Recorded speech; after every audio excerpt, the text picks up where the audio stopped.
It's almost funny, the U.S. Navy, they're turning 249 years old, celebrating almost 250 years of, naval dominance around the world. But at the same time, they're dealing with something kind of, ordinary. Not enough people to keep their ships in shape. Yeah, it really does make you think about how complex things are, even for a military force with so much history behind it. It's like they're marking this incredible milestone, but they're also facing a problem that a lot of industries are dealing with these days, finding skilled workers. Exactly. And that's something that, for veterans listening, or anyone who knows someone who's served, this shortage could actually be a good thing. Oh, really? How so? Well, take a look at the VA news this week. They've got a ton of jobs listed, and they're really hoping to get veterans to apply. And it's not just, any old job. They've got some interesting stuff on there. Like, for example, there's a remote graphic designer position. That's a good point. Even sectors like the Navy, the military, they're having to adapt to how people want to work now. Remote work, gig economy, all that. Right. And then you've got things like the food service franchise opportunity. It seems like a lot of veterans are interested in being their own boss.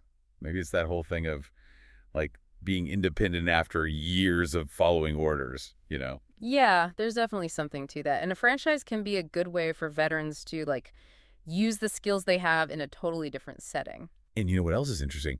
They've even got those OCONUS opportunities listed, the ones outside the U.S. This week, it's Iraq and Somalia. Wow, so there really is something for everyone, whether you're a tech-savvy vet who wants to work remotely or someone who's looking for a little more, adventure, or even, people who want to use those specialized skills they got in the service. And they're not just, throwing these jobs out there and hoping for the best.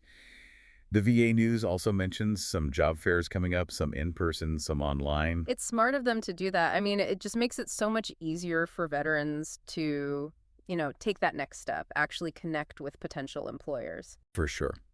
But let's face it, transitioning back to civilian life, it's about more than just finding a job, right? It's about finding your people, feeling like you belong. And that's what I found so interesting about this DAV article about how veterans are connecting online these days. Yeah, no, for sure. It's a big adjustment going from that military life to civilian, especially, like you said, finding your people, building a new community.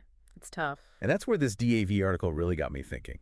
It's about how veterans are turning to, of all things, online content creators to help them navigate this stuff. It's kind of like having a mentor, but, online.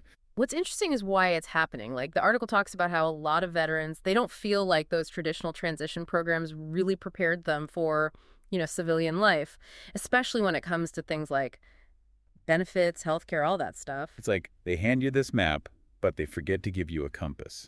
Exactly. So that's where these online creators come in. They've been through it, They get it. And they can explain it in a way that, honestly, sometimes makes more sense than the official stuff. Like the article tells the story about a veteran, Jason. He had a hard time with the whole benefits process. So what did he do? He started a YouTube channel called Veterans Info Tap, just to help other vets figure it out. It's pretty amazing when you think about it. He turned this frustrating experience into something that's helping thousands of people. Thousands. Try over 100,000. He's got over 115,000 subscribers.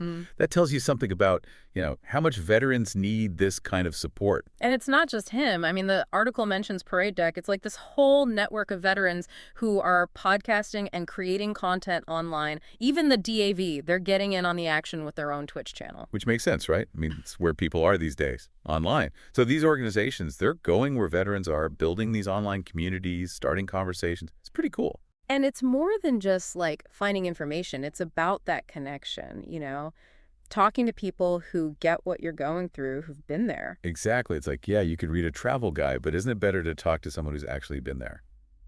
Speaking of connection, support, all that. Yeah. This story about what's happening at Notre Dame, it's a good one. It reminds you that support can come from anywhere.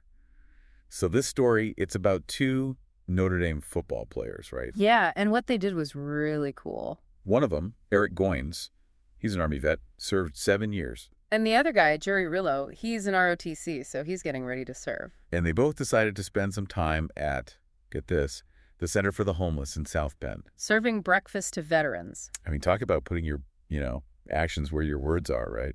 Totally. And it clearly meant a lot to the people there. Especially Goins. The article mentions how he felt this, like, instant connection with the veterans he met. It's like that unspoken bond you hear about, you know? Exactly. Like, no matter what your background is, you've shared something. Powerful stuff. It goes beyond just, like, volunteering their time, too. Because, get this, DirecTV got involved. Oh, wow, really? Yeah, their COO, Mike Whitrock, he's actually a Marine himself. No way. Yeah, and he was right there with the players, serving breakfast. That's awesome. And it gets better, because DirecTV also donated $25,000 to the Center for the Homeless. Wow, that's amazing. It really shows you how much they value veterans, you know. For sure, it's not just talk, it's real support. And it all kind of ties back into what we were talking about earlier, you know, with veterans helping veterans, organizations stepping up, and hopefully inspiring other people to get involved too. It's a beautiful thing. It really is. And, you know, it makes you think, right? Out of everything we've talked about today, Yeah. what stood out to you the most? Maybe there's a resource you want to check out, or maybe you've been inspired to do something to support veterans in your own community, no matter how small. Because sometimes that's all it takes to make a real difference.